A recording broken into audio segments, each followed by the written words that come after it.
संसार छूटता है तो जरूरी नहीं कि अज्ञान की पकड़ छूट जाए। भोग छूटता है तो जरूरी नहीं कि भोग के आंतरिक कारण विनष्ट हो जाएं। आंतरिक कारण तो फिर भी मौजूद रहेंगे। तुम धन छोड़ दो, वो जो पकड़ने की आकांक्षा थी वो त्याग को पकड़ लेगी। तुम घर छोड़ दो, वो जो पकड़ने की आकांक्षा थी आश्रम को पकड़ लेगी। तुम बाजार छोड़ दो, वो जो पकड़ने की पुरानी वृत्ति थी वो एकांत पकड़ लेगी। और पकड़ पकड़ की है, पकड़ छोड़नी है। इसलिए जो व्यक्ति भोग से जागता है उसके लिए तत्क्षण एक दूसरा खतरा पैदा होता है। वो खतरा भोगी को कभी नहीं है, वो खतरा केवल उसको है जो भोग से जागता है। वो खतरा है त्याग में उलझ जाने का। अगर पुरानी आदत बनी ही रही और परिवर्तन बाहरी हुआ, भीतर क्रांति न घटी, तो तुम त्याग में उलझ जाओगे, संसारी से सन्यासी हो जाओगे, धन छोड़ दोगे, परिवार घर द्वार छोड़ दोगे, लेकिन भीतर तुम्हारे जो जाल थे पकड़ने के वो मौजूद रहेंगे। तुम कुछ और पकड़ लोगे। एक लंगोटी काफी है, कोई साम्राज्य नहीं चाहिए पकड़ने को। नंगापन भी आदमी पकड़ ले सकता है, त्याग भी आदमी पकड़ ले सकता है। पुरानी सूफियों की एक कथा है।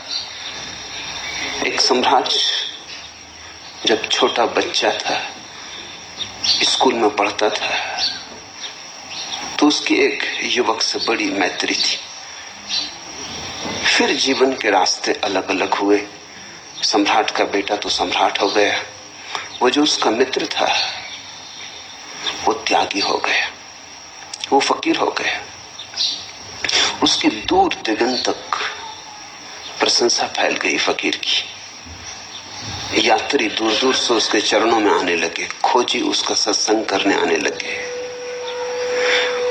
जैसे जैसे खोजियों की भीड़ बढ़ती गई उसका त्याग भी बढ़ता गया। अंततः उसने वस्त्र भी छोड़ दिए, वो दिगंबर हो गया। फिर तो वो सूर्य की भांति चमकने लगा और त्यागियों को उसने पीछे छोड़ दिया। लेकिन सम्राट को सदा मन में ये होता था कि मैं उसे भली भांति जानता हूं। वो बड़ा अहंकारी था स्कूल के दिनों में, कॉलेज के दिनों में। अचानक इतना महात्याग उसमें फलित हो गया, इस पर भरोसा सम्राट को न आता था। फिर ये जिज्ञासा उसकी बढ़ती गई। अंततः उसने अपने मित्र को निमंत्रण भेजा कि अब तुम महात्यागी हो गए हो, राजधानी आओ, मुझे भी सेवा का अवसर दो, मेरे प्रजाजनों को भी बोध दो, जगाओ। निमंत्रण स्वीकार हुआ। वो फकीर राजधानी की तरफ आया। सम्राट ने उसके स्वागत के लिए बड़ा आयोजन किया। पुराना मित्र था, फिर इतनी ख्याति लब्ध, इतनी प्रशंसा को प्राप्त, इतना गौरवान्वित, तो उसने कुछ छोड़ा नहीं। सारी राजधानी को सजाया, फूलों से, दीपों से। रास्ते पर सुंदर कालीन बिछाए, बहुमूल्य कालीन बिछाए। जहां से उसका प्रवेश होना था वहां से राजमहल तक दिवाली की स्थिति खड़ी कर दी। फकीर आया, लेकिन सम्राट हैरान हुआ। वो नगर के द्वार पर उसकी प्रतीक्षा करता था अपने पूरे दरबारियों को लेके। लेकिन चकित हुआ, वर्षा के दिन न थे, राहें सूखी पड़ी थीं, लोग पानी के लिए तड़फ रहे थे और फकीर घुटनों तक कीचड़ से भरा था। वो भरोसा न कर सका कि इतनी कीचड़ राह में कहां मिल गई और घुटनों तक कीचड़ से भरा हुआ है। पर सबके सामने कुछ कहना ठीक न था। दोनों राजमहल पहुंचे। जब दोनों एकांत में पहुंचे तो सम्राट ने पूछा कि मुझे कहें ये अड़चन कहाँ आई, आपके पैर कीचड़ से भरे हैं। उसने कहा अड़चन का कोई सवाल नहीं, जब मैं आ रहा था तो लोगों ने मुझसे कहा कि तुम्हें पता है तुम्हारा मित्र सम्राट अपना वैभव दिखाने के लिए राजधानी को सजा रहा है। वो तुम्हें झेपाना चाहता है, तुम्हें कहना चाहता है तुमने क्या पाया, नंगे फकीर हो, देखो मुझे। उसने रास्तों पर बहुमूल्य कालीन बिछाए, लाखों रुपए खर्च किए गए, राजधानी दुल्हन की तरह सजी। वो तुम्हें दिखाना चाहता है, वो तुम्हें फीका करना चाहता है। तो मैंने कहा कि देख लिए ऐसा फीका करने वाले, अगर वो बहुमूल्य कालीन बिछा सकता है तो मैं फकीर हूं, मैं कीचड़ भरे पैरों उन कालीनों पर चल सकता हूं, मैं 2 कौड़ी का मूल्य नहीं मानता। जब उसने ये बातें कही तो सम्राट ने कहा अब मैं निश्चिंत हुआ, मेरी जिज्ञासा शांत हुई, आपने मुझे तृप्त कर दिया, यही मेरी जिज्ञासा थी।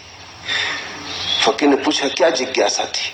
यही जिज्ञासा थी कि आपको मैं सदा से जानता हूं,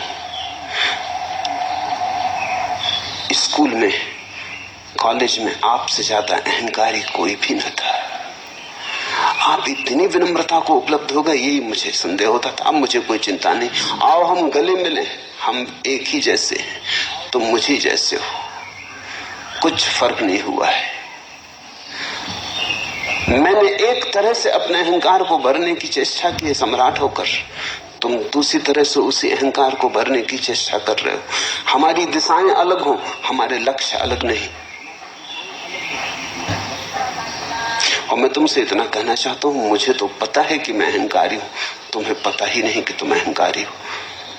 तो मैं तो किसी न किसी दिन इस अहंकार से ऊब ही जाऊंगा। तुम कैसे उबोगे? तुम तो मुझे बड़ी दया आती, तुमने तो अहंकार को खूब सजा लिया, तुमने तो उसे त्याग के वस्त्र पहना दिए। जो व्यक्ति संसार से उबता है उसके लिए त्याग का खतरा है। दुनिया में 2 तरह के संसारी हैं, एक जो दुकानों में बैठे हैं और एक जो मंदिरों में बैठे हैं। दुनिया में 2 तरह के संसारी हैं, एक जो धन इकट्ठा कर रहे हैं, एक जिन्होंने धन पे लात मार दी। दुनिया में 2 तरह के दुनियादार हैं, एक जो बाहर की चीजों से अपने को भर रहे हैं और दूसरे जो सोचते हैं कि बाहर की चीजों को छोड़ने से अपने को भर लेंगे। दोनों की भ्रांति एक ही है, न तो बाहर की चीजों से कभी कोई अपने को भर सकता है और न बाहर की चीजों को छोड़ के कोई अपने को भर सकता है।